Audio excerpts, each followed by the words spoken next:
Madame, Monsieur, bonjour, bonsoir. C'est pour nous un devoir de vous informer sur la télévision Pacifique. Les titres à la une de l'actualité. Frankie Altéus a été assassiné par balle dimanche à la Royal Alert. 4 personnes ont été kidnappées dimanche au niveau des rues Capois et Camo à Port-au-Prince. Des morts et des blessés dans la guerre des gangs à Cité-Soleil qui bloque également le terminal de Vareux. Isaac Junior Salvan a été arrêté samedi à l'aéroport international Toussaint-Louverture en possession de plus de 130 000 $ américains. Maître Bertin Vital est le nouveau commissaire du parquet de Port-de-Paix en remplacement de Michelet Virgile, mis en disponibilité suite à la libération de 2 présumés trafiquants d'armes. Décès de l'ex-colonel Géraldus Mondé ce dimanche à l'âge de 86 ans. Restez là pour le détail, madame, monsieur. Si vous jugez que cette vidéo est intéressante, n'hésitez pas à liker et partager la vidéo. Et surtout, n'oubliez pas de vous abonner à cette chaîne et activer la cloche de notification pour ne pas louper aucune de nos vidéos. Merci, madame, monsieur, de rester à l'écoute du journal Info Pacifique. La situation était tendue dimanche à la Royal Alert suite à l'assassinat par balle de Frankie Altéus. Il a été abattu par des individus qui circulaient à bord de 2 véhicules alors qu'il se trouvait dans sa petite entreprise.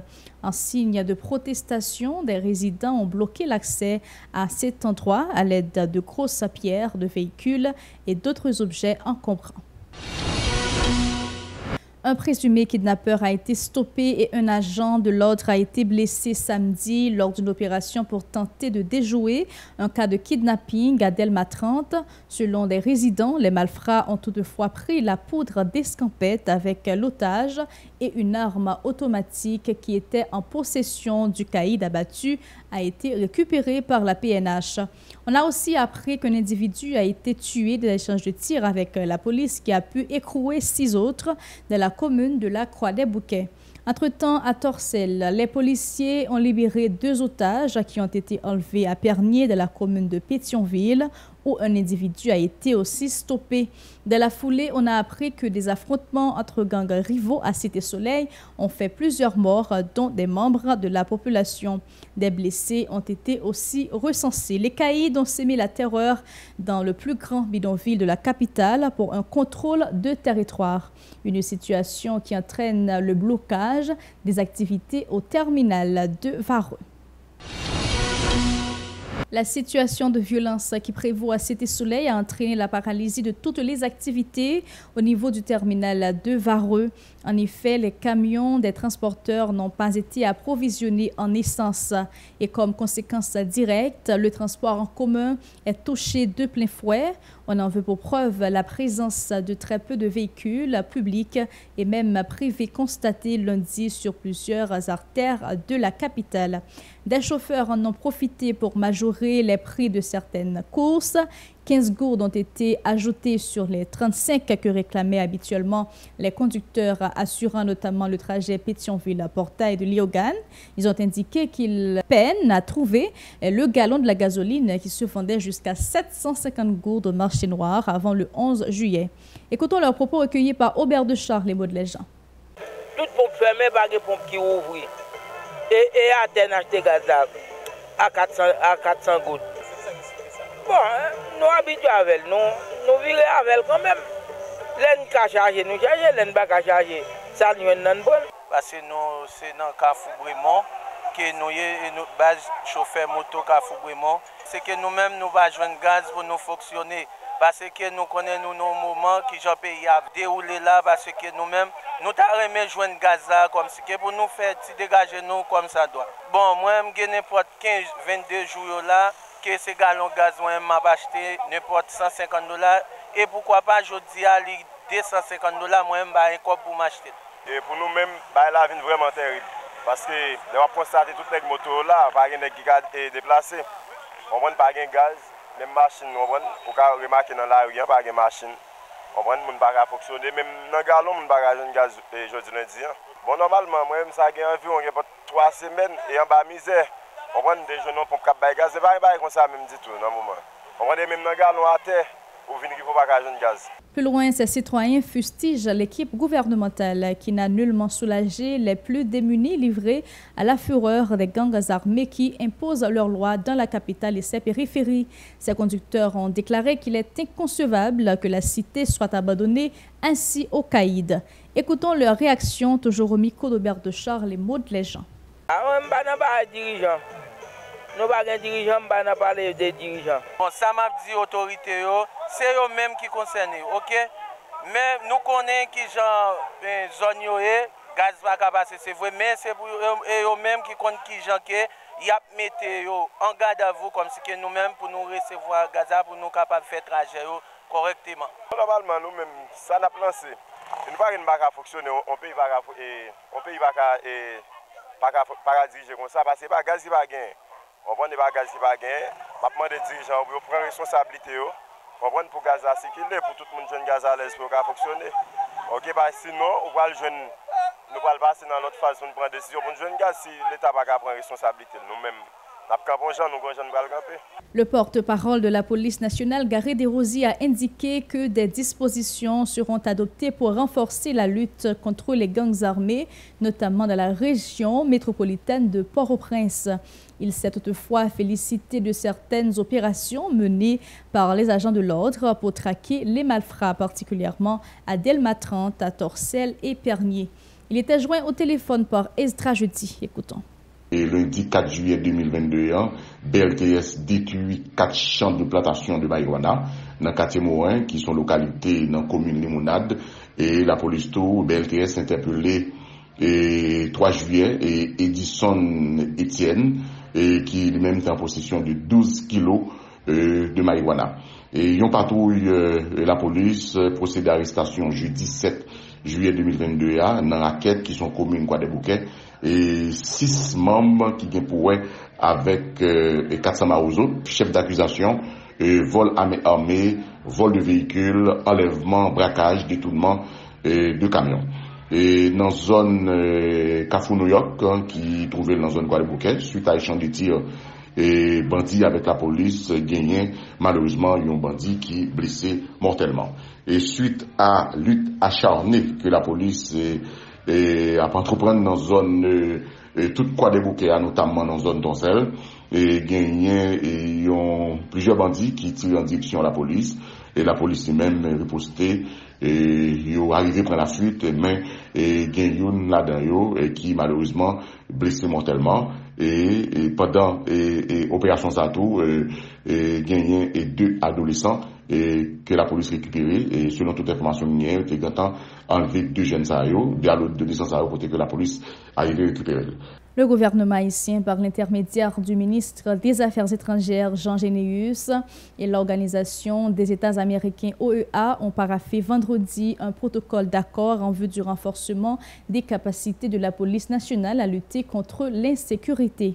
La cérémonie s'est déroulée au local de la chancellerie haïtienne à Musso, en présence notamment du représentant de l'organisation hémisphérique en Haïti, Cristobal Dupuis, du directeur général de la PNH Franz LB et de l'inspecteur général en chef Fritz Saint-Fort. À travers cette initiative, l'OEA, par le biais de l'International Narcotic Law, INL, fournira à l'institution policière les outils pour lutter notamment contre la criminalité et la corruption, a indiqué un communiqué de la PNH. De leur côté, les autorités américaines ont annoncé l'octroi à Haïti d'un montant additionnel de 48 millions de dollars pour lutter contre l'insécurité. L'assistant secrétaire d'État Wendy Sherman a précisé que cette aide supplémentaire sera fournie à travers l'International Narcotic Law, INL. Il faut indiquer que le secrétaire adjoint aux affaires de l'hémisphère occidental, Brian Nichols, a fait savoir que les membres de la communauté internationale ont apporté leur soutien aux efforts pour résoudre la situation haïtienne. Ils se sont réunis vendredi. Les acteurs sont appelés à résoudre leurs différends et trouver rapidement un accord politique inclusif menant à des élections dès que les conditions le permettront. Selon le diplomate, la communauté internationale s'est engagée à soutenir la police nationale pour améliorer la sécurité dans le pays. L'activiste politique Simpson samedi s'en est prise au Premier ministre Ariel Henry, déclarant que ce dernier n'a rien fait pour une amélioration de la situation depuis son arrivée à la primature. Pour lui, la question du respect des droits humains a été galvaudée davantage sur la gouvernance du docteur Henry. En guise d'illustration, le militant a évoqué la réalité infrahumaine dans les centres carcéraux du pays. Dans la juridiction de Port-au-Prince, l'insécurité persistante a donné le coup de grâce au système judiciaire déjà moribond. S'est indigné Simpson samedi au micro de Vladimir Predville et Stravinsky des Rameaux. Nous mettons d'accord pour nous assigner Ariel Henry et son gouvernement. Le pourquoi?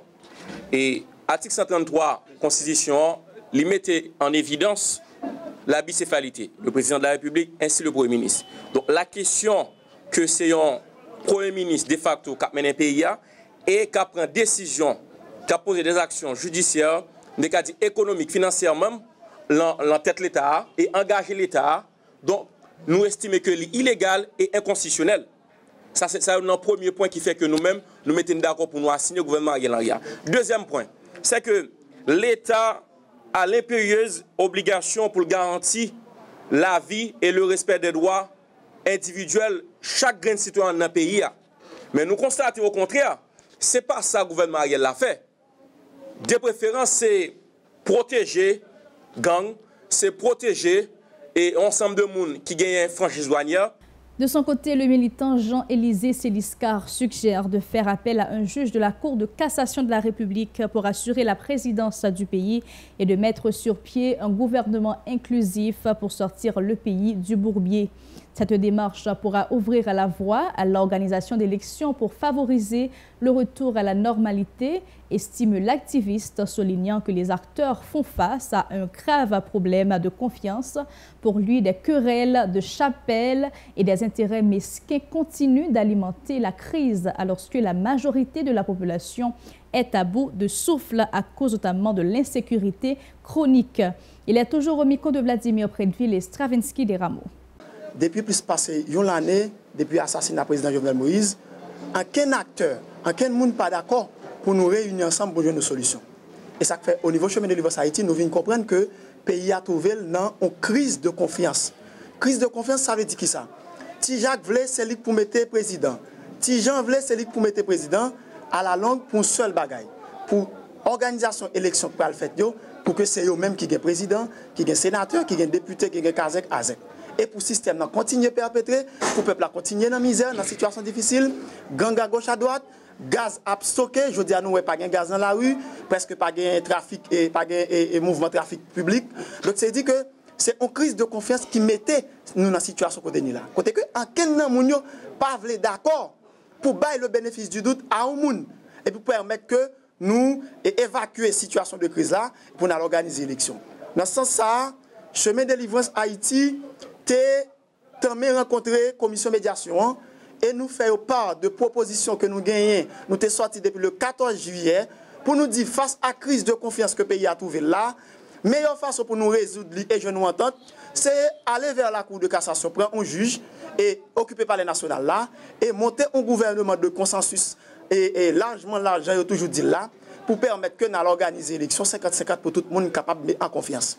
Sachez aussi que les entrepreneurs du bazar Tibonite s'insurgent contre les agissements des groupes armés sur la route nationale numéro 1 à hauteur de Canaran 70. À cet endroit, les bandits tuent, violent et détournent les camions de marchandises en toute quiétude, a dénoncé l'association des entrepreneurs de Saint-Marc AESM, dont les membres envisagent de battre le pavé le 14 juillet prochain. Ces hommes d'affaires sont aussi en colère du fait que des policiers les rançonnent pour sécuriser le passage des camions au niveau de Canaran 70. Isaac Junior Salvan a été arrêté samedi à l'aéroport international Toussaint-Louverture en possession de plus de 132 236 $ américains. Il a été appréhendé par des agents du Bureau de lutte contre le trafic de stupéfiants BLTS à bord d'un avion qui se rendait aux États-Unis.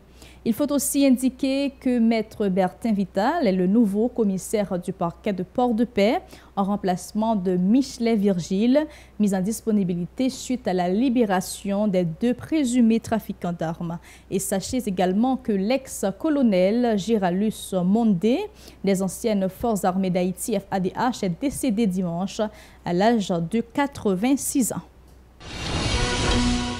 C'est ici que prend fin le journal Info Pacifique. Je vous invite à nous suivre sur Fouet depuis la France, chaîne 434, sur le site radio-télépacifique.com et sur l'application Radio Télé Pacifique et sur Play TV, chaîne 95. Bonsoir.